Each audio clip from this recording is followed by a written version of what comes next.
विकास सुबह जब सोकर उठा तब तक 9 बज चुके थे। नित्य क्रम से निवृत्त होकर और नए कपड़े पहनकर वो कमरे से बाहर निकला। दरवाजे पर डेली एक्सप्रेस पड़ा था। उसने अखबार उठा लिया और ब्रेकफास्ट की नीयत से नीचे चल पड़ा। नीचे रिसेप्शन पर योगिता मौजूद थी। उसे ये बताने की नीयत से कि पिछली रात उसने उसे डिनर पर आमंत्रित करने की कोशिश की थी। वो रिसेप्शन की तरफ बढ़ा ही था कि एकाएक वो रास्ते में ही ठिठक गया। उसे अखबार के मुख्य पृष्ठ पर बड़े बड़े शब्दों में छपा दिखाई दिया। अपराध निरोधक कमेटी के चेयरमैन को धमकी। सुर्खी के ऐन नीचे एक कोई 50 साल के अधपके बालों और भारी जबड़ों वाले आदमी की तस्वीर छपी हुई थी।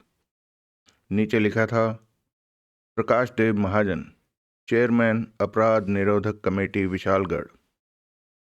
विकास ने योगिता से बात करने का ख्याल फिलहाल छोड़ दिया। वो खबर पढ़ता हुआ डाइनिंग हॉल की तरफ बढ़ गया। लिखा था, स्थानीय कार डीलर और अपराध निरोधक कमेटी के चेयरमैन मिस्टर प्रकाश देव महाजन ने पिछली रात पुलिस को रिपोर्ट लिखाई है कि उन्हें जान से मार डालने की धमकी मिली है। धमकी एक चिट्ठी की सूरत में थी और अखबारों में से काटे गए अक्षरों को गोंद से कागज पर चिपका कर तैयार की गई थी। चिट्ठी में लिखा था, साले चेयरमैन के बच्चे, अपनी हरकतों से बाज आ जा, नहीं तो तेरा काम हो जाएगा। ये आखिरी चेतावनी है। अगली बार चिट्ठी की जगह गोली आएगी, याद रखना। मिस्टर महाजन का कथन है कि उपरोक्त चिट्ठी उन्हें अपने ईस्ट बैंक रोड पर स्थित आवास पर लगे लेटर बॉक्स में पड़ी मिली, जो कि निश्चय ही दोपहर की डाक आ चुकने के बाद वहां डाली गई थी। दोपहर की डाक आ चुकने के वक्त लेटर बॉक्स देखा गया था।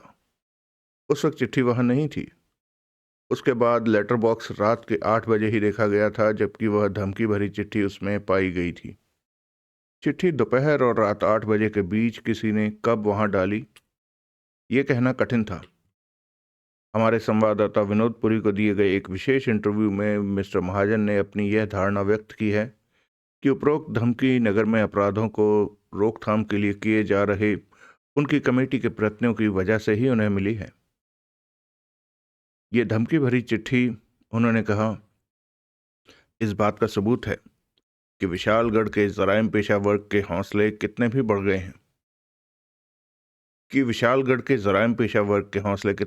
हैं बड़े खेत का विषय है कि अब गुंडे बदमाश भी नगर में एक संगठन के रूप में सक्रिय हैं। जाने पहचाने बदमाशों की नगर के हर ऐसे सम्भ्रांत नागरिक को जान से मार डालने की धमकी देने की हिम्मत हो गई है, जिससे नगर का निजाम गुंडे बदमाशों द्वारा चलाए जाने पर ऐतराज है। मैं पूछता हूं, क्या मुल्क पर गुंडे बदमाशों की हुकूमत हो गई है? क्या कानून के रखवालों के लिए यह शर्म की बात नहीं कि किसी नागरिक को यूं सरेआम जान से मार डालने की धमकी दी जा रही है? आखिर अपराधी वर्ग के ऐसे हौसले क्यों क्यों कर बढ़ गए? किसकी शय पर नाच रहे हैं ये लोग? क्यों नगर में मौजूद कुछ विशिष्ट जराइम पेशा लोग नगर के कानून और व्यवस्था को अपनी जर खरीद लौंडी समझने लगे हैं? क्या यह हकीकत नहीं कि नगर में करप्शन का इतना बोलबाला हो गया है कि कानून के रखवाले और कानून तोड़ने वाले सब एक ही थाली के चट्टे बट्टे बन गए हैं? मुझे मिली मौत की धमकी का मेरे पास एक ही जवाब है। बख्तावर सिंह नाम के एक साहब को मिलाकर इस नगर में कोई साहब अगर यह समझते हैं कि ऐसी धमकियों से भयभीत होकर मैं नगर के अपराध का समूल नाश कर देने के अपने अभियान से मुंह मोड़ लूंगा, तो वे सरासर गलत समझते हैं। मैं अपनी आखिरी सांस तक अपराध और अपराधियों से लड़ूंगा। इस संदर्भ में हमारे संवाददाता विनोद पुरी ने बख्तावर सिंह से संपर्क स्थापित करके उनका वक्तव्य लेने की भी कोशिश की थी, लेकिन खेद है कि बख्तावर सिंह उपलब्ध न हो सके। उस धमकी भरी चिट्ठी के संदर्भ में पुलिस की छानबीन जारी है।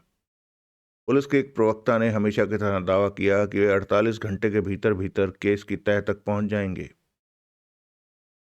ब्रेकफास्ट के दौरान उस समाचार पत्र को विकास ने 2-3 बार पढ़ा। अजीब नगर था वो, जहाँ के गुंडे बदमाश भी फिल्म स्टारों की तरह मशहूर थे, लेकिन कोई उनका कुछ नहीं कर सकता था। और अजीब जंग थी वो शराफत और बदमाशी में, जिसमें पुलिस की हैसियत एक ऐसे तटस्थ दर्शक जैसी थी, जो इस बात का इंतजार कर रहा था कि जीत शराफत की होती थी या बदमाश की। जीत अपराध निरोधक कमेटी की होती थी या बख्तावर सिंह की? बख्तावर सिंह की नगर में कितनी धाक थी, वह इसी बात से स्पष्ट था कि महाजन ने साफ साफ अपनी यह धारणा व्यक्त की थी कि उसको जान से मार डालने की धमकियों के पीछे बख्तावर सिंह का हाथ था। लेकिन पुलिस ने उसे गिरफ्तार करना तो दूर, उसकी जवाब तलबी की दिशा में भी कोई कदम नहीं उठाया मालूम होता था। बहरहाल अखबार में छपी उस घटना से विकास खुश था। धोखाधड़ी के जिस जाल में वो महाजन को फंसाने वाला था, उसके लिए उसका वर्तमान मूड विकास के लिए बहुत फायदेमंद साबित हो सकता था। अपने वर्तमान मूड में महाजन किसी ठग के खिलाफ सख्त से सख्त कदम उठाने से बाज नहीं आने वाला था। अब विकास को अपनी कामयाबी की और भी ज्यादा गारंटी थी। अगला दृश्य। 12:30 बजे के करीब विकास कमर्शियल स्ट्रीट पहुंचा और मेहतानी गैरेज के कंपाउंड में दाखिल हुआ। उसके वहां कदम रखते ही ऑफिस की इमारत से एक नौजवान निकला और चेहरे पर केवल ग्राहक के लिए सुरक्षित मुस्कुराहट सजाए उसके पास पहुंचा। यस सर, मैं एक स्पोर्ट्स कार खरीदना चाहता हूं। विकास कंपाउंड में खड़ी कारों पर निगाह फिराता हुआ बोला। आपके यहाँ तो कोई स्पोर्ट्स कार दिखाई नहीं दे रही। Sports car? युवक मीठे स्वर में बोला। साहब, भारत में तो बनती नहीं, और विशालगढ़ जैसे छोटे शहर में फॉरेन कार की मार्केट नहीं है, इसलिए स्पोर्ट्स कार तो आपको यहाँ मिलने से रही। ओह, देसी मेक की हमारे पास बहुत अच्छी हालत वाली कारें हैं। मेरा दिल स्पोर्ट्स कार खरीदने पर ही था। आपकी निगाह में विशालगढ़ में कोई और कार डीलर है जिसके पास स्पोर्ट्स कार मिल सकती हो? युवक ने इनकार में सिर हिला दिया। उसे ऐसा कोई डीलर मालूम होता भी तो वह उसे उसका पता शायद ही बताता। कौन अपने संभावित ग्राहक को अपने प्रतिद्वंदी के पास भेजता है? स्पोर्ट्स कार आपको यहाँ कहीं नहीं मिलेगी साहब, युवक बोला। मैंने अर्ज किया ना कि यहाँ विदेशी कारों की मार्केट नहीं है। विदेशी कार दिल्ली बम्बई जैसे बड़े शहरों में ही बिकती हैं। मैंने यहाँ लोगों को विदेशी कारें चलाते देखा तो है। जरूर देखा होगा, लेकिन जिसके पास भी विदेशी कार है वो उसे बाहर से ही लाया है। यहाँ सेल के लिए विदेशी कार कोई नहीं रखता। यानी कि यहाँ मुझे स्पोर्ट्स कार नहीं मिलने वाली? जी, मुझे तो उम्मीद नहीं। ओह, विकास के स्वर में निराशा का पुट आ गया। आप हमारी कारें देखिए, युवक बोला। शायद आपको इन्हीं में से कोई पसंद आ जाए। लेकिन अजी साहब, देखने में क्या हर्ज है? कारें देखने के लिए भी विकास बड़ी हील हुज्जत से माना। वहां केवल फिएट और एम्बेसडर ही मौजूद थी। एक फिएट को देखकर विकास ने ऐसा अभिनय किया जैसे गाड़ी उसे पसंद आ रही हो, लेकिन वो इस बात को छुपाना चाहता हो। उसके अभिनय ने युवक उसके अभिनय ने युवक पर प्रत्याशित असर दिखाया। युवक मन ही मन अपने आप को शाबाशी दे रहा था कि उसकी तीखी निगाहों ने ग्राहक के मूड को फौरन भांप लिया था। फौरन उसकी जुबान कतरनी की तरह चलनी आरंभ हो गई थी। विकास को उस कार के बेशुमार गुण समझाने लगा। कीमत 30,000। और 10 मिनट की चबर चबर के बाद कीमत 25,000 पर पहुंच गई। युवक इस बात से बहुत खुश था कि उसने सवेरे सवेरे ऐसे ग्राहक को कार खरीदने के लिए पटा लिया था, पेट में जिसकी कोई दिलचस्पी भी नहीं थी। विकास बखूबी जानता था कि वो 20,000 से ज्यादा का माल नहीं था। कीमत इससे कम नहीं हो सकती? विकास ने पूछा। ये तो एकदम बॉटम प्राइस है साहब, युवक बोला। इससे कम कीमत और क्या होगी?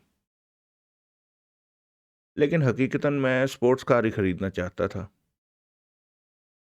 स्पोर्ट्स कार आपको यहाँ नहीं मिलने वाली साहब, और ये फिएट आपको बहुत सूट करेगी। इस मॉडल की इतनी कम चली फिएट आपको इतनी कम कीमत में और कहीं नहीं मिल सकती। अच्छी बात है, विकास यूं बोला जैसे भारी अनिच्छा के साथ वो फिएट खरीदने को तैयार हो रहा था। उसने अपनी जेब से चेकबुक निकाली।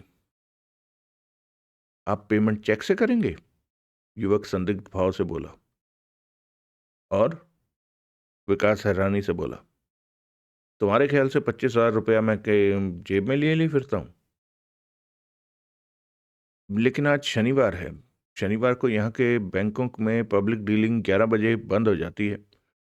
आज तो आपका चेक कैश नहीं होगा, तो सोमवार को करा लेना। ये तो बड़ी दिक्कत हो जाएगी।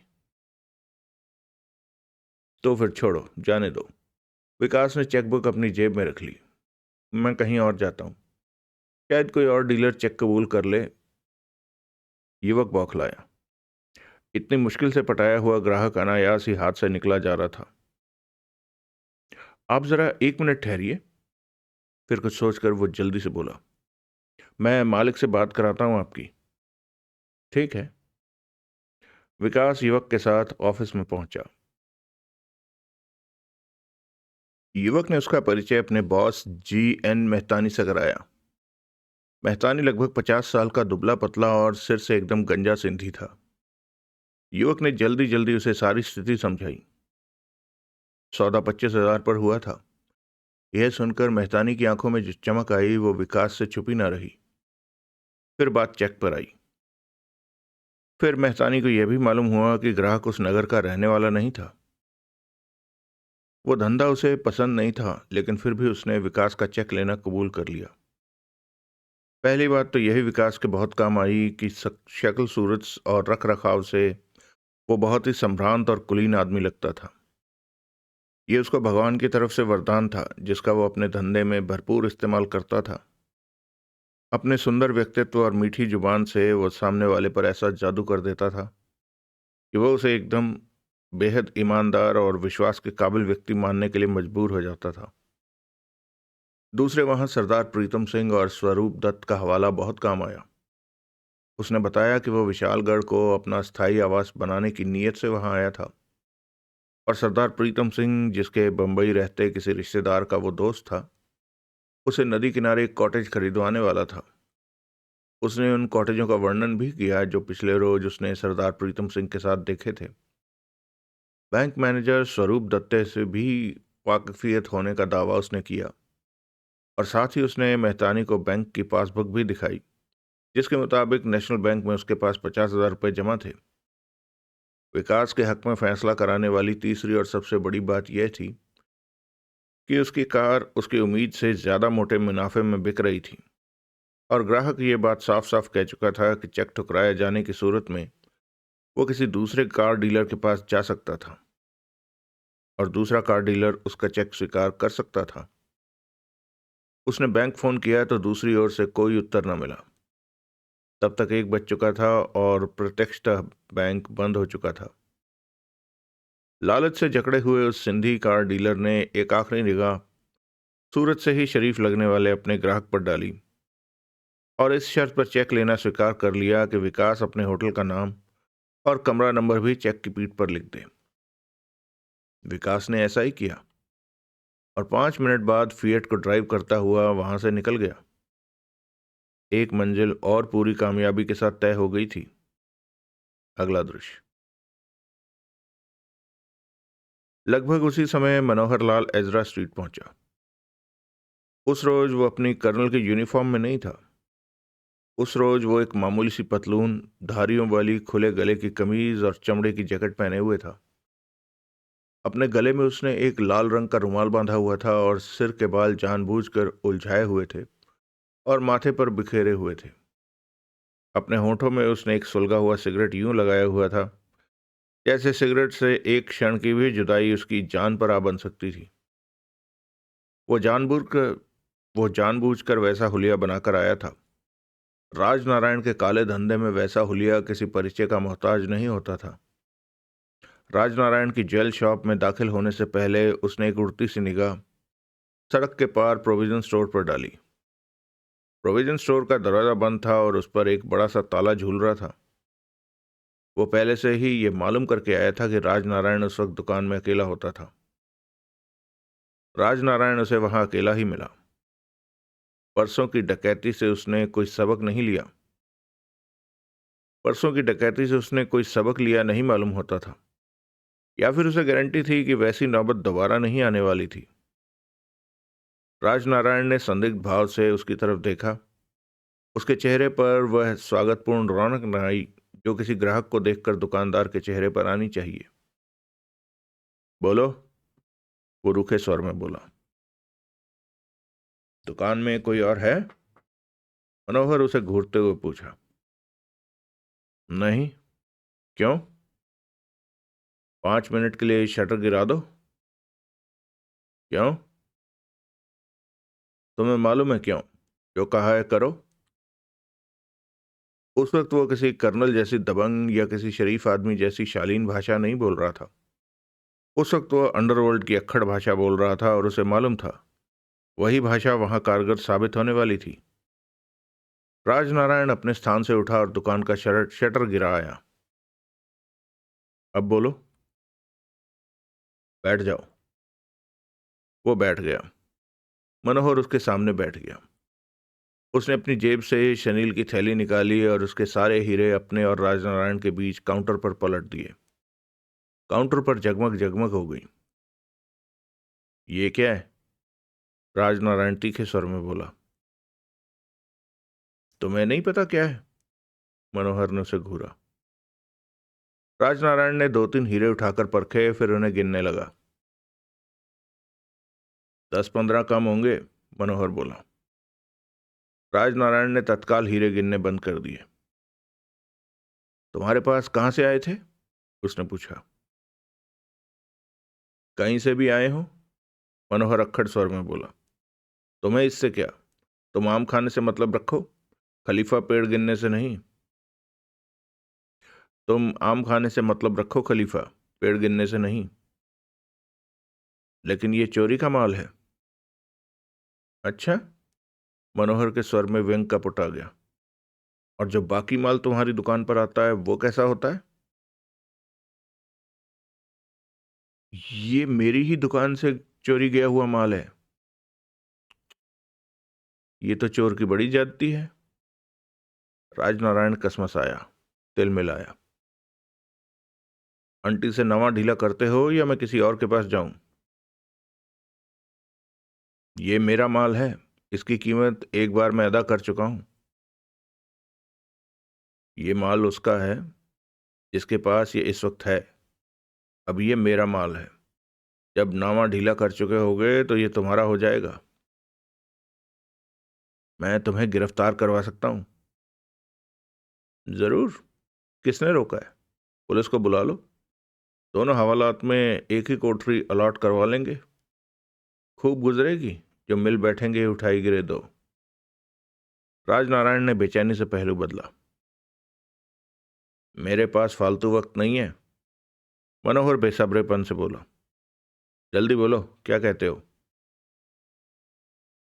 ये मेरा माल है, राजनारायण ने फरियाद से की। मैं इसकी कीमत। ओफ उस्ताद जी, या तो ट्यून बदलो या फिर मैं अपना बिस्तर यहां से गोल करता हूं। देखो, एकाएक राजनारायण के स्वर में थोड़ी दिलेरी आ गई। मेरे साथ धोखाधड़ी का इंजाम बहुत बुरा हो सकता है। आज के पेपर में जगतपाल के बारे में तुमने पढ़ा ही होगा। देख लेना, उसकी लाश का भी पता नहीं लगने वाला। तो इसमें तुम्हारा कौन सा कमाल है? उसे फैंस को लूटने की सजा दे दी भाई लोगों ने। वो ऐसी सजा का हकदार था। तुम भी तो मुझे लूट रहे हो। गलत। मैं तुम्हारे साथ धंधा कर रहा हूं। मैं तुम्हारे पास चोरी का माल बेचने आया हूं। खरीदना है तो बोलो, नहीं खरीदना तो जवाब दो। और वही राग दोबारा मत अलापना जो तुम मुझे पहले से सुना चुके हो। तुम्हारे पास ये आया कहां से? उस्ताद जी, वो देखो खिड़की से बाहर कितनी खूबसूरत चिड़िया उड़ रही है। राजनारायण ने एक आह भरी। लगता है तुम्हारे दाने बिक गए हैं, मनोहर मेज पर से हीरे बटोरता हुआ बोला। अब तुम में माल खरीदने का दम नहीं रहा। क्या चाहते हो? 1 लाख। पागल हो गए हो क्या? ये 5 लाख का माल है। 3 लाख का है तो 60,000 दे दो। इसमें से 10-15 हीरे भी कम है, तो 50 दे दो। पिछली बार पूरे माल के मैंने 30 दिए थे। पागल हुए हो? 10% तो बीमा कंपनी वाले चोरी का माल बरामद करवाने वाले को फीस दे देते हैं।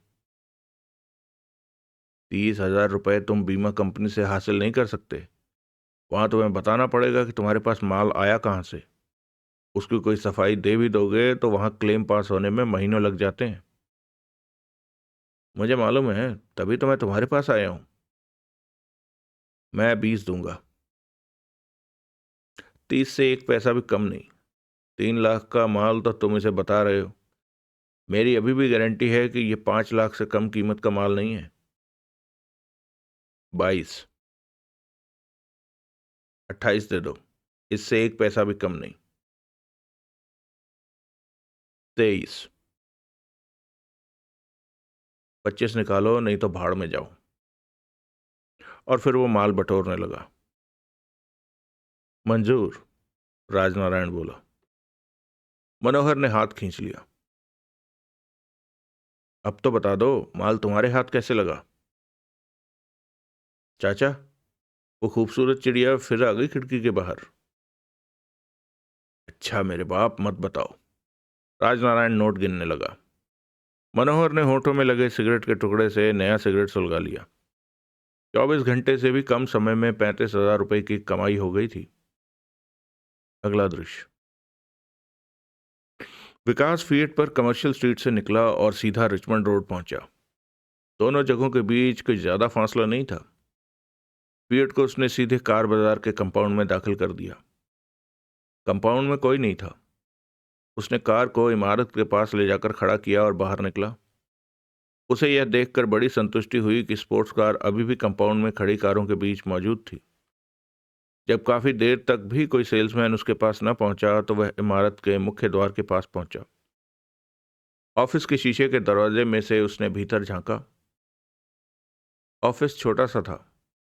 उसमें 2 मेजें लगी हुई थी, कुछ कुर्सियां पड़ी थी और एक कोने में एक स्टील की अलमारी और एक फाइलिंग कैबिनेट दिखाई दे रही थी। ऑफिस की पिछली दीवार में 2 दरवाजे थे जो इमारत के भीतर कहीं खुलते थे, लेकिन उस वक्त वो दोनों बंद थे। ऑफिस में एक आदमी और एक औरत मौजूद थे। प्रत्यक्षतः दोनों में लड़ाई हो रही थी। आवाजें तो विकास को सुनाई नहीं दे रही थी, लेकिन दोनों के होंठ बड़ी तेजी से हिल रहे थे। उनके चेहरे तमतमाए हुए थे। आदमी ने विकास को फौरन पहचान लिया। उसकी तस्वीर उसने उसी रोज अखबार में देखी थी। वो प्रकाश देव महाजन था। विकास ने देखा, उसके भारी चेहरे की तरह उसका शरीर भी भारी भरकम था। औरत को वो नहीं पहचानता था, लेकिन वो छक्के छुड़ा देने वाली खूबसूरती की मालकिन थी। उम्र उसकी 20 और 30 के बीच कोई भी हो सकती थी। शायद साहब अपनी सेक्रेटरी की किसी गलती पर खफा हो रहा था और सेक्रेटरी शायद अपनी गलती मानने को तैयार नहीं थी। उसका जवाब में लड़ने का अंदाज ही बता रहा था कि वो बहुत सिर चढ़ी हुई थी। किसी का ध्यान अपनी ओर आकर्षित ना होता पाकर उसने शीशे के दरवाजे पर दस्तक की। दोनों जने फौरन खामोश हो गए और दरवाजे की तरफ देखने लगे। विकास दरवाजा ठेलकर भीतर दाखिल हुआ। महाजन अपने क्रोध से तमतमाए चेहरे पर जबरन मुस्कुराहट लाया। औरत ने भुनभुनाते हुए उसकी तरफ देखा। विकास ने अपने चेहरे पर अपनी जीत लेने वाली मुस्कुराहट लाकर उसे देखा। औरत के चेहरे से भुनभुनाहट का भाव फौरन गायब हो गया। वो गहरी दिलचस्प निगाहों से विकास को देखने लगी। फरमाइए, महाजन बोला। मैं किसी सेल्समैन को देख रहा था, विकास बोला। सेल्समैन तो दोनों लंच पर गए हुए हैं। महाजन दीवार पर लगी क्लॉक पर निगाह डालता हुआ बोला। मैं प्रोपराइटर हूं, फरमाइए, मैं आपकी क्या खिदमत कर सकता हूं। बाहर जो स्पोर्ट्स कार खड़ी है, मैं जरा उसे देखना चाहता था। औरत की बेबाक निगाह अभी भी विकास को अपने चेहरे पर चुभती महसूस हो रही थी। उसने औरत की तरफ देखा तो पाया कि निगाह केवल उसके चेहरे पर ही नहीं टिकी हुई थी, बल्कि उसके सिर से पांव तक यूं घूम रही थी जैसे कोई कसाई सोच रहा हो कि अगर वो कोई बकरा होता तो उसमें से कितना गोश्त निकलता। विकास को वो बात बहुत अखरी। फिर उसने भी उसकी बेबाक निगाहों का जवाब वैसी ही बेबाक निगाह से दिया। उसने भी उसे नक शिक से उसने उसने भी उसका नक शिक का मुआयना करना आरंभ कर दिया। खूबसूरत वो वाकई बहुत थी। उसकी खूबसूरती में एक बड़ी आकर्षक ताजगी थी। नाक नक्श उसके बहुत तीखे और शरीर बहुत संतुलित था।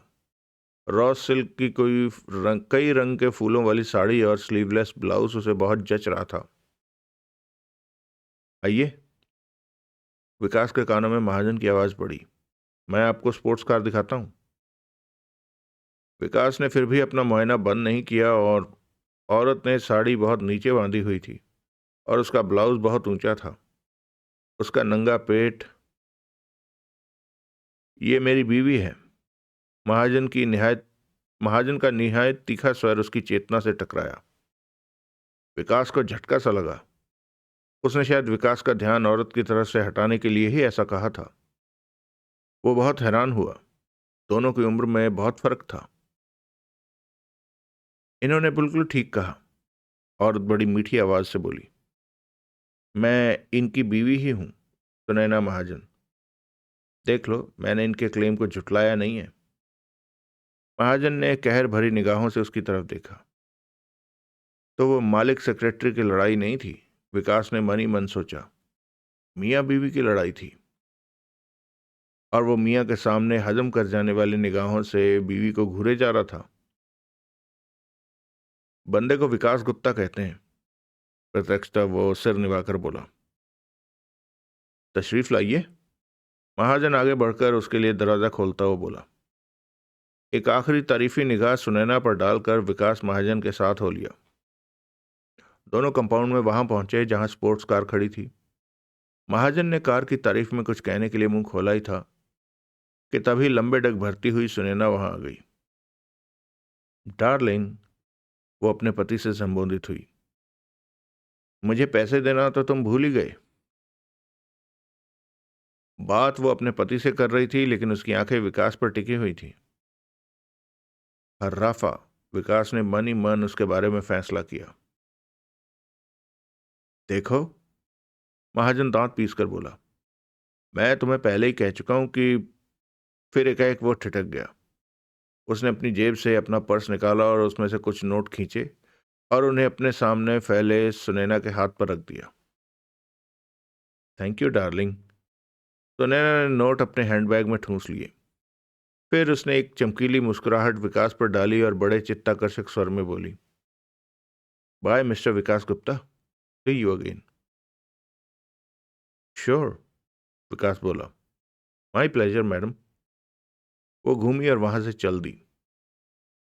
विकास छुपी निगाहों से उसके झूलते कूलों को देखता रहा।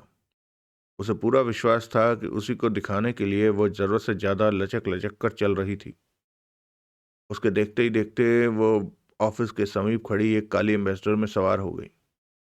उसने कार को घुमाया और दोबारा उनके पास से होती हुई बाहर की तरफ बढ़ी।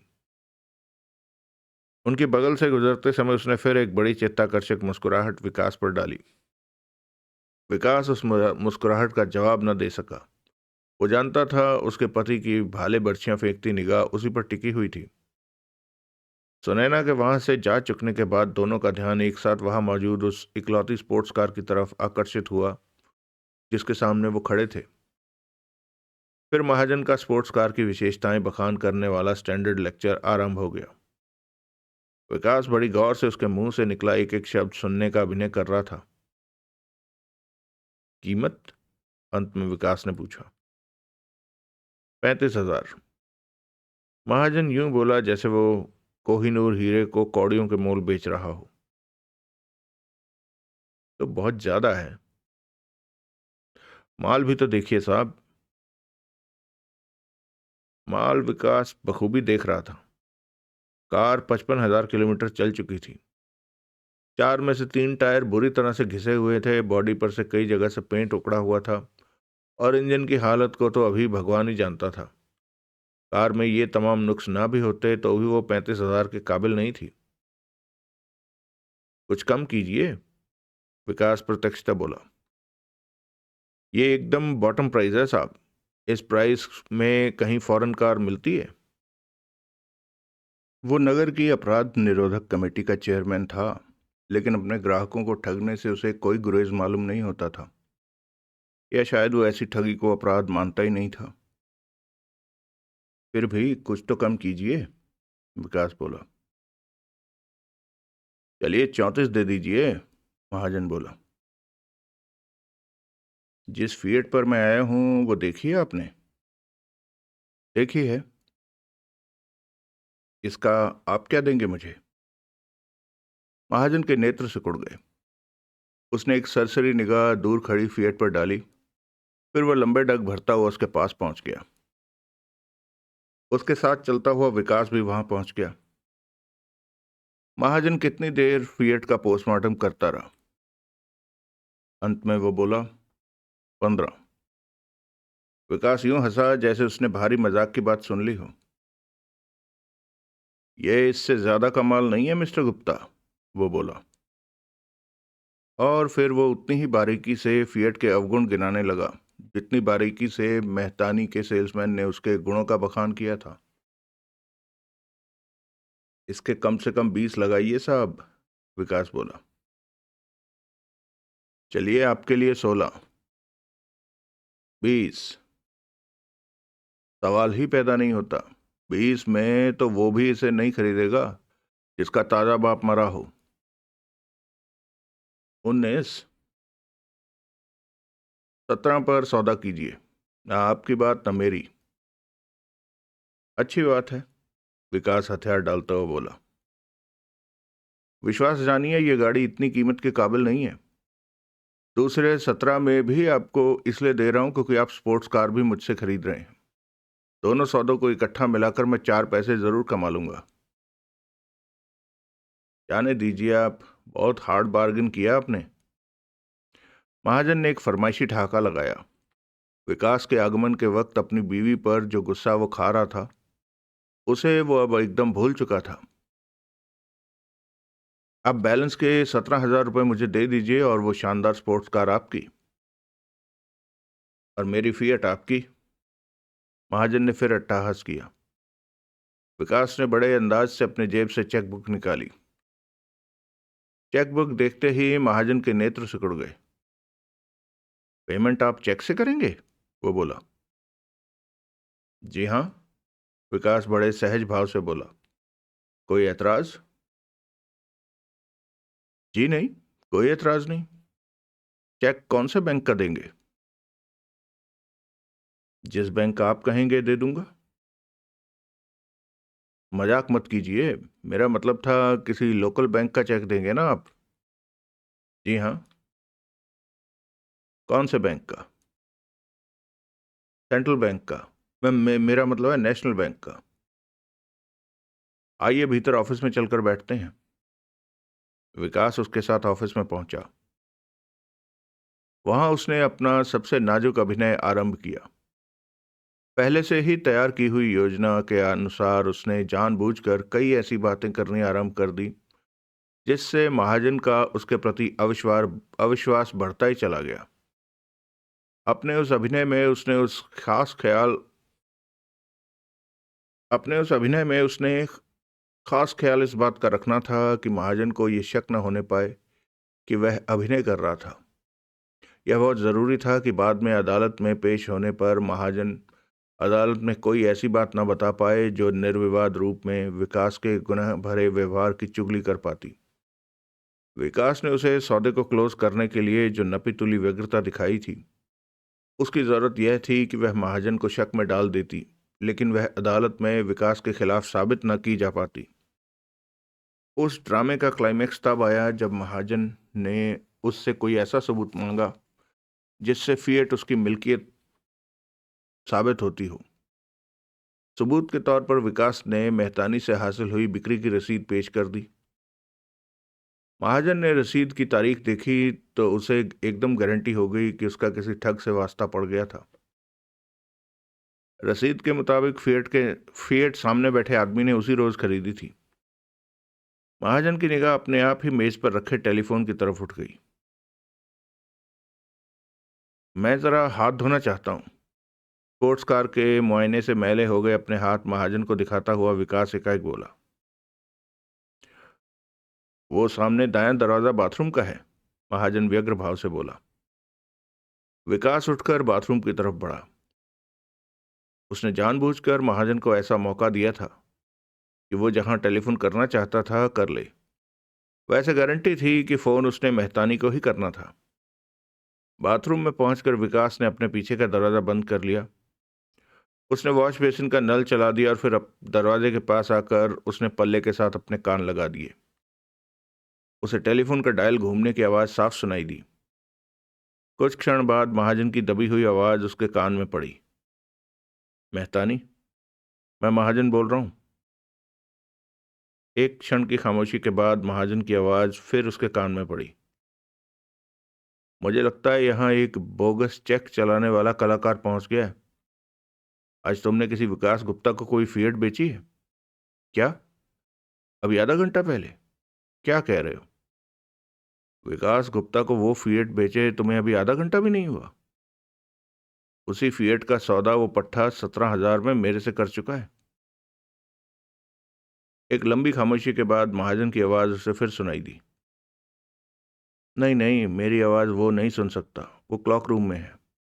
ठीक है, मैं उसे थोड़ी देर यहीं ठहराता हूँ। तुम पुलिस को फ़ोन करो और उन्हें जल्दी से जल्दी यहाँ आने को कहो। क्या?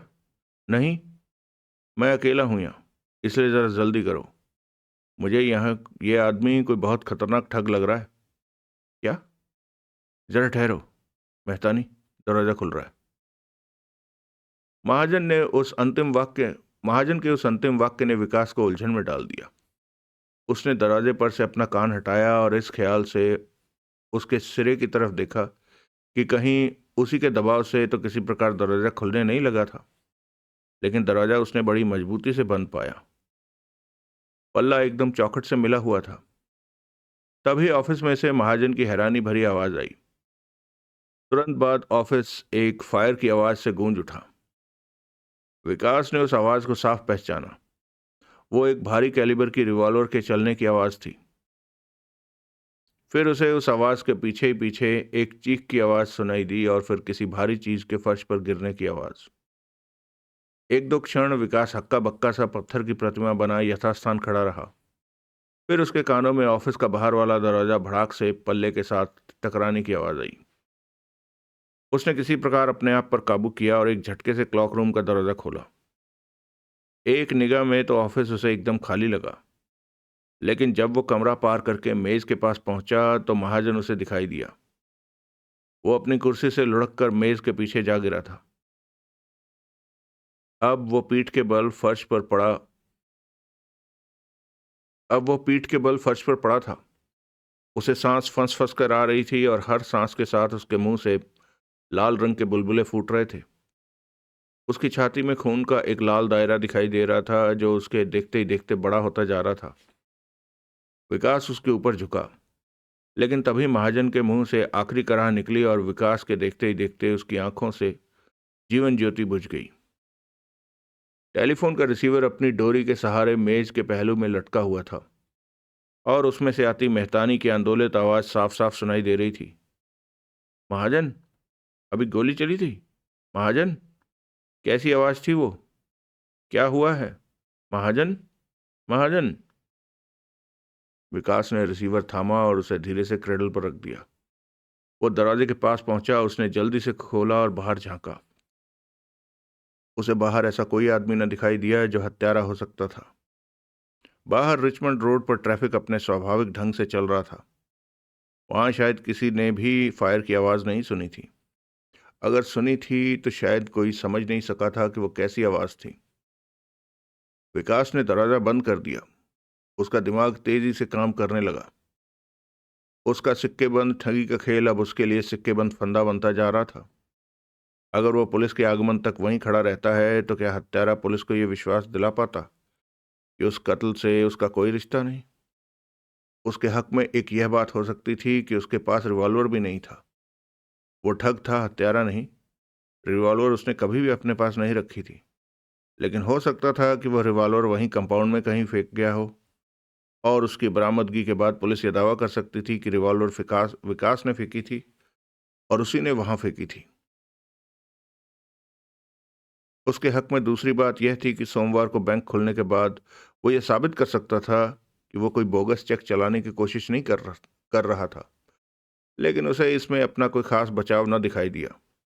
कत्ल की दखलंदाजी के बिना अगर उसकी ठगी की योजना काम कर जाती तो उसके बारे में पुलिस की पूछताछ विशालगढ़ के नेशनल बैंक से आगे न बढ़ पाती।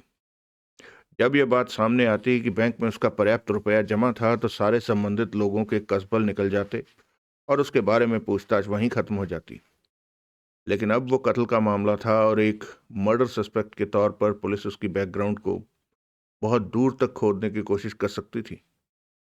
उसने बैंक में जो 50,000 रुपये का ड्राफ्ट जमा कराया था वो उसने दिल्ली से हासिल किया था, इसलिए दिल्ली पुलिस से उसके बारे में पूछताछ की जानी तो लाजमी बात थी। और दिल्ली पुलिस से उसकी जो रिपोर्ट आती वो यही होती कि वो एक बहुत बड़ा ठग था। यही बात उसके खिलाफ कत्ल का उद्देश्य बन जाती। विकास ठगी का क्या जाल फैला रहा था ये तो शायद स्थानीय पुलिस न समझ पाती, लेकिन एक बार यह मालूम हो जाने के बाद कि वो एक पेशेवर ठग था, वो यही समझती कि विकास ने महाजन को ठगने की कोशिश की थी। ठगी चली नहीं थी और अपनी पोल खुलती पाकर उसने महाजन का खून कर दिया। रही सी कसर महाजन का टेलीफोन पर कहा यह आखिरी फिक्रा पूरी कर देता। जरा ठहरो मेहतानी, दरवाजा खुल रहा है। वो फिक्रा सुनकर खुद विकास ने यही समझा था कि वो क्लॉक रूम के दरवाजे के खुले रहे होने की बात कर रहा था। जरूर लाइन के दूसरे सिरे पर मौजूद मेहतानी ने भी यही समझा था। आखिरी बात जिसने उसे ये सोचने पर मजबूर किया कि उसका वहां से खिसक जाने में ही कल्याण था यह थी कि उस कत्ल के मामले में वो स्थानीय पुलिस द्वारा जानबूझकर भी बलि का बकरा बनाया जा सकता था। महाजन को मिली कत्ल की धमकी के अखबार में छपने के फौरन बाद उसका कत्ल हो जाने से जनता द्वारा यही समझा जाता कि वह बख्तावर सिंह गैंग की करतूत थी। आखिर अपने बयान में महाजन ने खास तौर से बख्तावर सिंह का जिक्र किया था, चाहे बख्तावर सिंह का उस कत्ल से कोई रिश्ता होता या न होता। यह बात भी अब विकास से छुपी हुई नहीं थी कि विशालगढ़ के पुलिस विभाग पर बख्तावर सिंह का पूरा होल्ड था। वहां की पुलिस कत्ल का इल्जाम विकास के सिर थोप कर बख्तावर सिंह को बचाने से एक क्षण के लिए भी न हिचकिचाती, चाहे उन्हें यह मालूम ही क्यों न होता कि विकास निर्दोष था।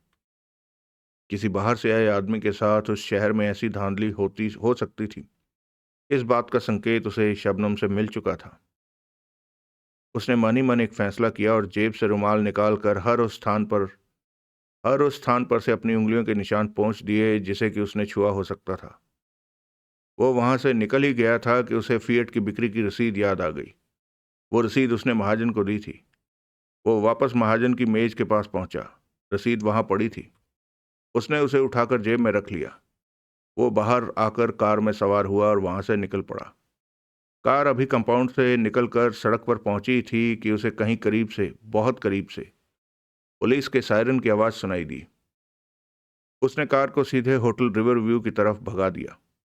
वो जानता था कि उसके लिए फौरन वहां से बोरिया बिस्तर गोल कर लेना निहायत जरूरी था, क्योंकि मेहतानी को दिए चेक के पीछे उसने अपने होटल का नाम और कमरा नंबर भी लिखा था। यह बात पुलिस को मालूम होने में थोड़ा वक्त जरूर लगता, लेकिन मालूम होती जरूर, और फिर वो उसकी तलाश में उसके होटल के कमरे पर जरूर पहुंचते। होटल में वापस लौटना उसके लिए वैसे भी जरूरी था। उसकी जेब में मुश्किल से 150 रुपये मौजूद थे। उसकी सारी नकद रकम उसके होटल में पड़े सूटकेस में थी। उसने कार को होटल के कंपाउंड में ले जाने के स्थान पर बाहर सड़क पर ही खड़ी कर दिया। कार से निकलकर वो सड़क के पार होटल की तरफ बढ़ा। तभी उसे योगिता भी सड़क पार करती दिखाई दी। वो सड़क पार कर फुटपाथ पर ठिठक गया। योगिता उसके समीप पहुंची। Hello mister Gupta. उसके समीप उसके समीप पहुंचकर मधुर स्वर में बोली, हेलो। विकास अपने परेशान चेहरे पर जबरन एक मुस्कुराहट लाता हुआ बोला, आप होटल से बाहर कैसे?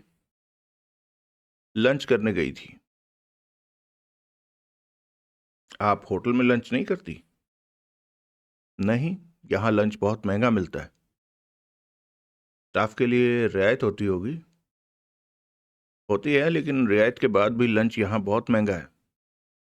दोनों साथ साथ चलते होटल के दरवाजे तक पहुंचे। विकास ने एक गुप्त निगाह लॉबी में चारों तरफ दौड़ाई। वो देखकर ये देखकर उसे बड़ी तसल्ली हुई कि वहां कोई पुलिस वाला मौजूद नहीं था। हालांकि वो जानता था कि पुलिस इतनी जल्दी वहां अपेक्षित नहीं थी। विकास को दरवाजे पर ठिठका पाकर लड़की भी ठिठक गई। मुझ पर एक मेहरबानी करेंगी आप? विकास बोला। फरमाइए। मैं होटल छोड़ रहा हूं और जरा जल्दी में हूं। आप क्या जरा फटाफट मेरा बिल बनवा सकती हैं? आप जा रहे हैं? वो तनिक मायूसी भरे स्वर में बोली। आपके शहर से नहीं जा रहा मैं, वो बोला, लेकिन किसी वजह से होटल छोड़कर जा रहा हूं। ओह, कल शाम मैंने आपको फोन किया था। अच्छा, डिनर पर इनवाइट करने के लिए, लेकिन आप ड्यूटी खत्म करके जा चुकी थी। आई एम सॉरी, वो बड़ी संजीदगी से बोली। क्या ऐसी गुस्ताखी मैं फिर कभी कर सकता हूँ? मेरा मतलब है सेटल हो जाने के बाद। मुझे बहुत खुशी होगी। मैं आपको फ़ोन करूँगा। यहाँ आपको लोग किस नाम से ज़्यादा जानते हैं? बता दीजिए ताकि मैं वही नाम लूँ। मिस महाजन के नाम से। मिस महाजन? हाँ, मेरा पूरा नाम योगिता महाजन है। आपकी उन महाजन साहब से कोई रिश्तेदारी तो नहीं जो अपराध निरोधक कमेटी के चेयरमैन हैं, कार डीलर हैं और जिनकी आज के अखबार में तस्वीर छपी थी? वो मेरे पिता हैं। क्या? विकास सख्त हैरानी से बोला। आप उस औरत की, सुनैना महाजन की बेटी हैं? आप सुनैना से मिल चुके हैं? हाँ, आज ही मिला हूं, लेकिन वो तो इतनी बड़ी बेटी की माँ नहीं लगती। वो मेरी माँ नहीं है, मेरी माँ मर चुकी है। वो मेरे पिता की दूसरी बीवी है। लगता है आपकी अपनी सौतेली माँ से बनती नहीं। योगिता ने उत्तर नहीं दिया, लेकिन विकास ने उसके चेहरे पर सख्त नफरत के भाव देखे। मैं जानता हूं, एकाएक विकास बदले स्वर में बोला। आप मेरा बिल तैयार रखिएगा। ठीक है, थैंक यू। वो लंबे डग भरता हुआ लिफ्ट की ओर बढ़ गया। उसे ये बात बड़ी अजीब लगी थी कि महाजन जैसे संपन्न बाप की बेटी एक होटल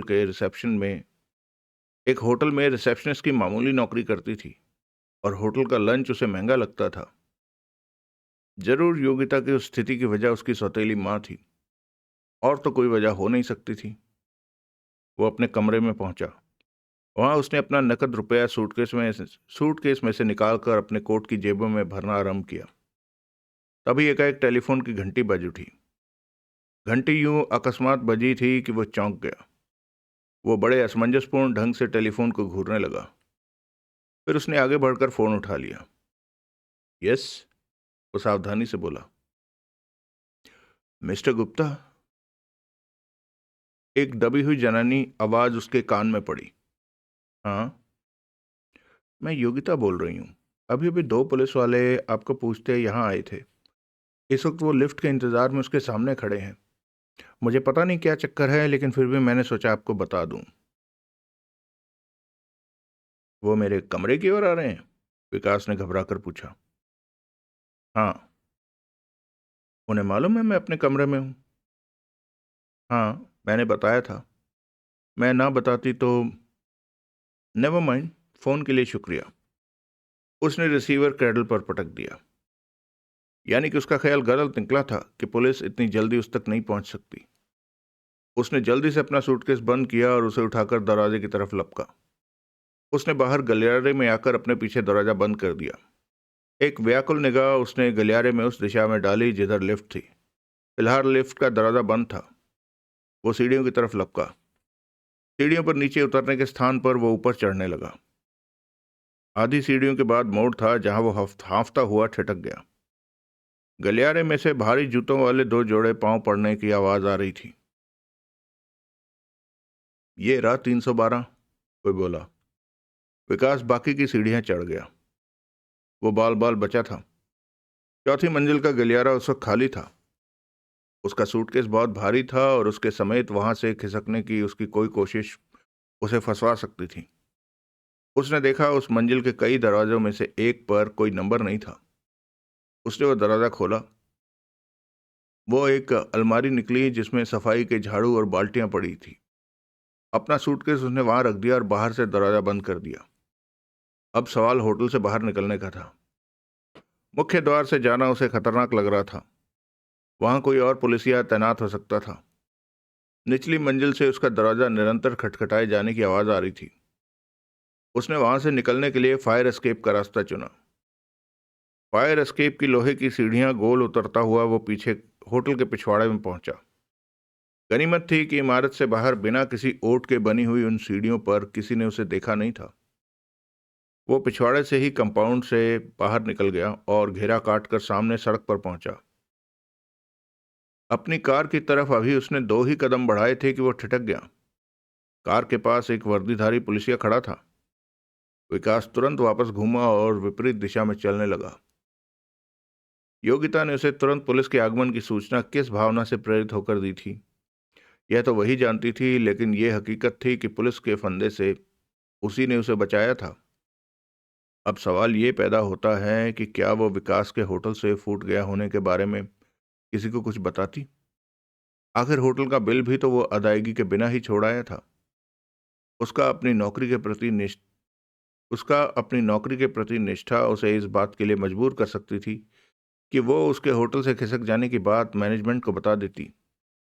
अगले चौराहे पर पहुंचने तक उसे टैक्सी मिल गई। टैक्सी पर सवार होकर वो होटल से बहुत दूर नगर के मध्य में पहुंच गया। वहां एक दुकान से उसने एक टोपी खरीदी और उसे अपने सिर पर इस प्रकार पहना कि वो उसकी भौं तक पहुंच गई। थोड़ा आगे से उसने एक अखबार खरीदा और आगे पटरी पर एक कपड़ों की दुकान लगी हुई थी। वहां एक और हैंगर पर एक चमड़े की जैकेट टंगी हुई थी। उसने वो जैकेट खरीद ली। एक सुनसान गली में जाकर उसने अपना कोट उतार कर अखबार में लपेट लिया और उसकी जगह जैकेट पहन ली। अपनी टाई उतारकर उसने जैकेट की जेब में रख ली थी। अपनी तीखी क्रीज वाली पतलून की प्रेस उसने हाथ से मसलकर बिगाड़ दी थी। अब उसे मौजूद अब उसे उम्मीद थी कि उसके मौजूदा लिबास में कोई उसे खामखा नहीं पहचान सकता था। अब वो अपने रहने के ठिकाने की तलाश के लिए आगे बढ़ा। एक स्थान पर उसे एक खस्ता हाल इमारत दिखाई दी जिस पर लगे बोर्ड पर लिखा था स्टार होटल। वो भीतर दाखिल हुआ। वहां अपना नाम शिव कुमार बताकर उसने 30 रुपये रोज का एक कमरा हासिल किया।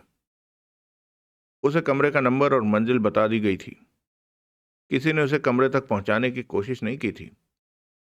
कमरे को देखकर उसने नाक तो चढ़ाया, लेकिन वहां रहना उस वक्त उसकी मजबूरी थी। उस वक्त वैसा ही कमरा उसके लिए सुरक्षित साबित हो सकता था। कमरे में 2 गुण फिर भी थे जिन्होंने उसे बहुत हैरान किया। बिस्तर बहुत साफ सुथरा था और कमरे में टेलीफोन था। अखबार में लिपटा अपना कोट उसने बिस्तर के नीचे रख दिया और फिर फोन का रिसीवर उठाया। ऑपरेटर का उत्तर मिलने पर उसने होटल रिवर व्यू में 238 कमरे में संपर्क कराए जाने की मांग की। 1 मिनट बाद कान में शबनम की आवाज पड़ी। हेलो, वो बोली। Hello darling. विकास, वो प्रसन्न भाव से बोली। कहाँ हो बच्चा? अपने कमरे में? नहीं, मुसीबत में। शबनम तुरंत गंभीर हो गई। कोई गड़बड़? बहुत गड़बड़। मुझ पर एक मेहरबानी करोगी? क्यों नहीं, तुम्हारे लिए तो जान हाजिर है। तो सुनो, तुम्हारे होटल की चौथी मंजिल पर एक सफाई का सामान रखने की अलमारी है। उसे तलाश करने में तुम्हें कोई दिक्कत नहीं होगी। सारे फ्लोर पर वही एक दरवाज़ा है जिस पर कोई नंबर नहीं लगा हुआ। सुन रही हो? हाँ हाँ। उस अलमारी में मेरा सूटकेस पड़ा है। उस सूटकेस को वहां से निकाल कर तुम अपने कमरे में ले जाओ। उसमें से थोड़ा ज़रूरत का सामान जैसे पहनने के 2-4 कपड़े, अंडरवियर, बनियान, तौलिया, शेविंग सेट वगैरह किसी बैग में डालकर बैग मुझे यहाँ दे जाओ। यहाँ कहाँ? कमरा number 105, star hotel, Subhash road. मुझे उम्मीद नहीं कि मेरे पास आने तक तुम्हें कोई टोके। कोई रोके तो कह देना तुमने शिव कुमार से मिलना है, और ज़्यादा तड़क भड़क के साथ मत आना। ये बहुत मामूली होटल है। ठीक है, 1 घंटे में मैं वहाँ पहुँचती हूँ। ओके। विकास ने रिसीवर रख दिया। शबनम ने यह नहीं पूछा था कि वह किस मुसीबत में फंस गया था। वह बिना कुछ जाने बूझे भी उसकी मदद करने को तैयार हो गई थी। वो कमरे से निकला। होटल में रेस्टोरेंट नहीं था। उसने उसी सड़क पर एक रेस्टोरेंट तलाश किया और वहां खाना खाया। फिर वो कमरे में आकर शबनम का इंतजार करने लगा।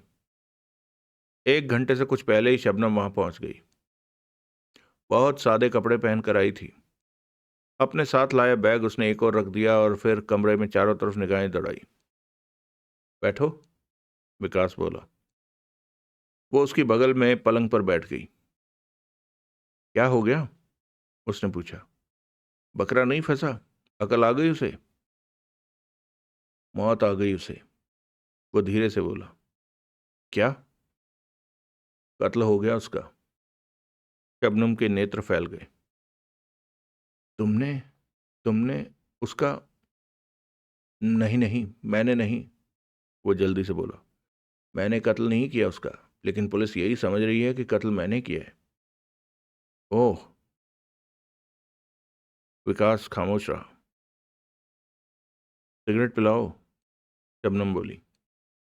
विकास ने सिगरेट का पैकेट निकाला। उसने एक सिगरेट शबनम को दे दिया, एक खुद लिया और फिर दोनों सिगरेट सुलगा दिए।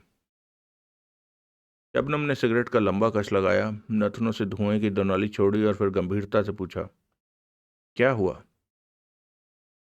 विकास ने उसे सिर्फ महाजन के कत्ल की ही कहानी नहीं सुनाई। उसने उसे उस शहर में कदम रखने से लेकर उस क्षण तक की एक एक बात सविस्तार बताई। अपनी ठगी की भी कोई बारीकी उसने शबनम शबनम से नहीं छुपाई।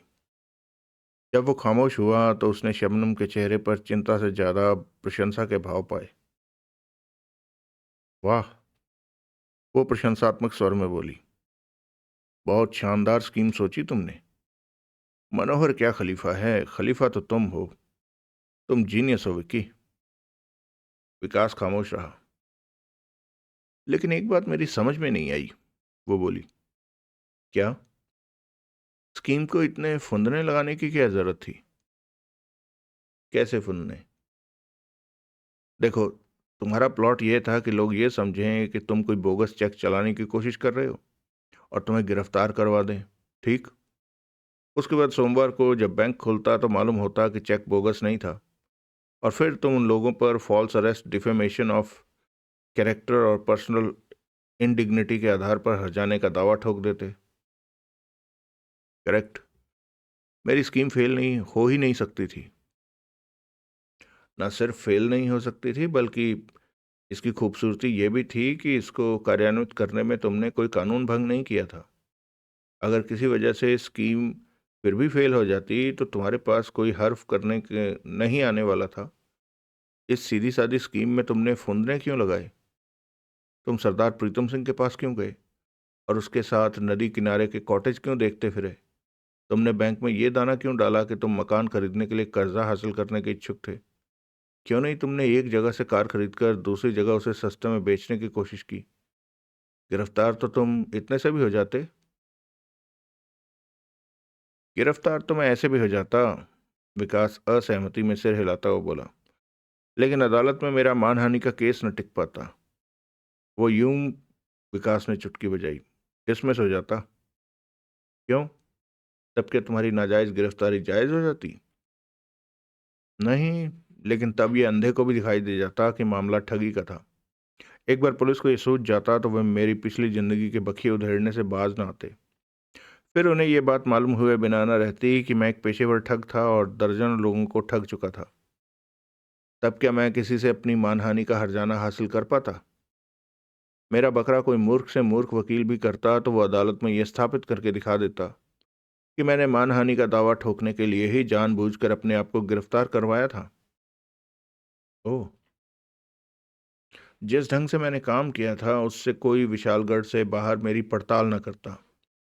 सरदार प्रीतम सिंह मेरे हक में गवाही देता कि मैं विशालगढ़ में कोई मकान खरीदकर यहाँ सेटल होने के बारे में बहुत संजीदा था। बैंक मैनेजर स्वरूप दत्त इस बात की तस्दीक करता कि मैंने उससे मकान खरीदने के लिए कर्जा हासिल करने की बात की थी, और सबसे बड़ी बात यह थी कि मैं खूब अच्छी तरह स्थापित कर चुका था कि स्पोर्ट्स कार का मुझे बड़ा शौक था। मेहतानी के सेल्समैन को कबूल करना पड़ता कि वास्तव में मैं वहाँ कोई स्पोर्ट्स कार खरीदने की नीयत से ही गया था। लेकिन उसने मुझे ये विश्वास दिला दिया था कि विशालगढ़ में मुझे कोई स्पोर्ट्स कार नहीं मिलने वाली, और फिर अपनी लफ्फाजी में फंसाकर उसने मुझे फिएट बेच दी थी। मेरा फिएट खरीदते ही नुकसान उठाकर उसे बेचना इसलिए जायज़ था मेरा फिएट खरीदते ही नुकसान उठाकर उसे बेचना इसलिए जायज़ था क्योंकि मुझे महाजन के यहाँ एक स्पोर्ट्स कार, जिसके बारे में मुझे कहा गया था कि वो विशालगढ़ में मिल ही नहीं सकती थी, दिखाई दे गई थी। तुम ठीक कह रहे हो, वो प्रभावित स्वर में बोली। अपने इस तरीके से मैं काम करके ज़्यादा डैमेजेस क्लेम कर सकता था। आखिर मैं इस शहर में सेटल होने के इरादे से आया था, लेकिन आते ही मुझे यहाँ जलील होना पड़ा था, बदनाम होना पड़ा था, रुस्वा हो जाना पड़ा था। अब मैं इस शहर में इज्जतदार ढंग से भला कैसे रह सकता था, जिसमें कदम रखते ही मुझे खामखा गिरफ्तार करवा दिया गया हो। फिर मैं महाजन और मेहतानी दोनों पर 1-1 लाख रुपए का मानहानि का दावा ठोकता। दोनों ही बड़ी खुशी से 25-25 हज़ार रुपये में मुझसे अदालत से बाहर ही फैसला करने को तैयार हो जाते और समझते कि वो सस्ते में छूटे हैं। मुझे आराम से 50 हज़ार की कमाई हो जाती। बड़ी कुत्ती चीज़ हो यार। हाँ, विकास तृष्णापूर्ण स्वर में बोला। तभी तो इस वक्त ऐसे बेहुदा झमेले में फंसा हुआ हूँ। अब तुम क्या करोगे? शबनम तुरंत फिर गंभीर हो गई। क्या यहाँ से भाग जाओगे? ऐसा मैं नहीं कर सकता। भाग खड़ा होना मेरे गुनाहगार होने का सबूत होगा। आज तक पुलिस मेरे खिलाफ कोई केस नहीं बना सकी है। मैं नहीं चाहता कि मैं फरार अपराधी घोषित कर दिया जाऊं और फिर उम्र भर पुलिस के बखड़े में फंस जाऊं। तो क्या करोगे तुम? अपने आप को निर्दोष साबित करने की कोशिश करोगे? हाँ, लेकिन गिरफ्तार होकर, अदालत में पेश होकर नहीं। इस शहर में गिरफ्तार हो जाने का मतलब होगा ना मरते हुए भी मरना। कल रात तुमने खुद ही इस बारे में मुझे बहुत कुछ बताया था। तो शबनम, मेरी गति इसी में है कि मैं असली हत्यारे को तलाश करूं। तुम ऐसा कर सकोगे? करना ही होगा। मैं इसमें तुम्हारी कोई मदद कर सकती हूँ? शायद कर सको। बाय द वे, पहले तुम ये बताओ कि तुम महाजन के बारे में क्या जानती हो? जानती तो तुम उसके बारे में ज़रूर काफ़ी कुछ होगी। तुमने कहा था तुमने कहा था ना कि तुमने और मनोहर ने पहले वही बकरा चुना था। तुमने कहा था ना कि तुमने और मनोहर ने पहले वही बकरा चुना था। हाँ, लेकिन मैंने बताया ही था कि हमने लगभग फौरन ही उससे हाथ खींच लिया था। विक्की, ऐसी कोई बात नहीं है जो हम उसके बारे में जानते थे और जो मैं तुम्हें पहले नहीं बता चुकी। याद करो, शायद ऐसी कोई बात हो जो तुम उसके बारे में जानती हो लेकिन जिसका जिक्र तुमने मेरे सामने न किया हो। मैं तुम्हें जानता हूँ शबनम। मुझे मालूम है लोग तुम्हारे सामने अपना कलेजा निकाल कर रखने लगते हैं। इतनी नौबत नहीं आई थी विक्की। हमने बहुत जल्दी उससे हाथ खींच लिया था। होटल के बार में ही मेरी उससे 1-2 मुलाकातें हुई थी और मुझे मालूम हुआ था कि वो रईस आदमी था और हमारे हाथों बकरा बनने के सरासर काबिल था। अधेड़ उम्र के मर्दों द्वारा औरत फंसाने में इस्तेमाल की जाने वाली वही स्टैंडर्ड पुड़िया उसने मुझे दी थी कि उसकी बीवी उसे समझती ही नहीं है। इसके अलावा उसने अपनी ज़िंदगी की कोई ख़ास बात मुझे नहीं बताई थी। खुद अपनी ज़बान से तो उसने ये भी नहीं कहा था कि वो स्थानीय अपराध निरोधक कमेटी का चेयरमैन था। ये बात तो मनोहर को अगले दिन तब पता लगी थी जब उसने उसे चेक करना शुरू किया था। तब हम इसी नतीजे पर पहुंचे थे कि ऐसे आदमी पर हाथ डालना हमारे लिए खतरनाक साबित हो सकता है। हमने तभी उसका ख्याल छोड़ दिया और फौरन कोई दूसरा बकरा तलाश करना आरंभ कर दिया था। उसके बाद मैंने महाजन की कभी सूरत तक नहीं देखी थी। हम्म, खैर, कोई बात नहीं। मैं कहीं और कोशिश करूंगा।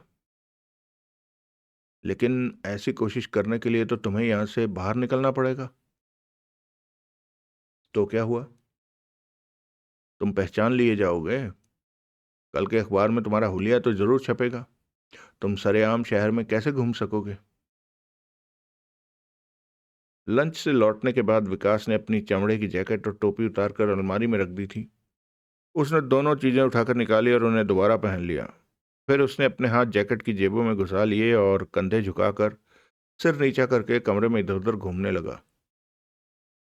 शबनम मुंह बाएं से देखने लगी। फिर एकाएक उसने जोर का अट्टहास किया। विकास छिटक गया। उसने प्रश्न सूचक नेत्रों से उसकी तरफ देखा। पास, शबनम बोली। पास मेरे बच्चे, पूरे नंबरों से पास। विकास ने जैकेट और टोपी उतारकर फिर अलमारी में रख दी और शबनम के पास आ बैठा। तुम्हारे और मनोहर के अलावा, वो बोला, आधी दर्जन से ज्यादा ऐसे लोग नहीं हैं जो मुझे सूरत से पहचानते हैं। अगर मैं उनसे आमना सामना होने से बचा रहूं तो मेरे ख्याल से मैं यहां सेफ हूं। मैं और मनोहर हर लिहाज से तुम्हारे साथ हैं। Thank you. कुछ रुपए पैसे की जरूरत है? नहीं, फिलहाल लगभग 2,000 रुपये हैं मेरे पास। वैसे तो मेरा 50,000 रुपये यहाँ बैंक में भी जमा है, लेकिन फिलहाल तो मैं बैंक के पास भी फटकने की हिम्मत नहीं कर सकता। बैंक खुलेगा सोमवार को, जबकि मुझसे संबंधित खबर ढेर सारे मिर्च मसाले के साथ कल के ही अखबार में छप जाएगी। कहने का मतलब यह है कि सोमवार को मुझसे पहले मेरी महिमा बैंक में पहुंची होगी। ओह, लेकिन फिलहाल पैसे की वजह से मेरा कोई काम नहीं अटकने वाला। अटकने लगे तो बताना। जरूर। कोई भाग दौड़ से हो सकने वाला काम हो तो हमें बता दो। तुम्हारे पास कहाँ वक्त होगा? तुम्हें अपना बकरा नहीं हलाल करना? फिर बाद में तुमने अन्न फान यहाँ से खिसकना भी होगा। बकरा इंतजार कर सकता है, वो हमारे हाथ से नहीं जाने वाला। फिर भी कुछ नहीं। और तुम्हारी जानकारी के लिए, इस शहर में 35,000 रुपये का धंधा हम पहले ही कर चुके हैं। क्या? Yes sir. इसलिए तवज्जो की कमी की वजह से काटजू अगर हमारे हाथ से निकल भी जाएगा तो हमें अफसोस नहीं होगा। लेकिन मेरी वजह से। अब छोड़ो ये किस्सा विक्की। शबनम ने उसका हाथ थाम लिया। तुम ऐसा क्यों समझते हो कि इस संकट की घड़ी में मैं और मनोहर तुम्हारा साथ छोड़कर भाग जाने की कल्पना भी कर सकते हैं? कल को हमें भी तो तुम्हारी मदद की जरूरत पड़ सकती है। एक बकरा ना भी जिबा हुआ तो क्या हुआ? धंधा तो यही करना है उम्र भर हमने। लेकिन अगर बात और बिगड़ गई तो मेरे साथ तुम लोग भी फंस जाओगे। मुझे परवाह नहीं, लेकिन मनोहर को परवाह हो सकती है। मुझे मनोहर की भी परवाह नहीं। मैं तुम्हें ऐसा नहीं करने दूंगा। मेरी वजह से तुम्हारी वजह से कुछ नहीं होने वाला। तुम्हारी वजह से भी मेरी ही वजह है। मतलब? विक्की, तुम पागल हो क्या?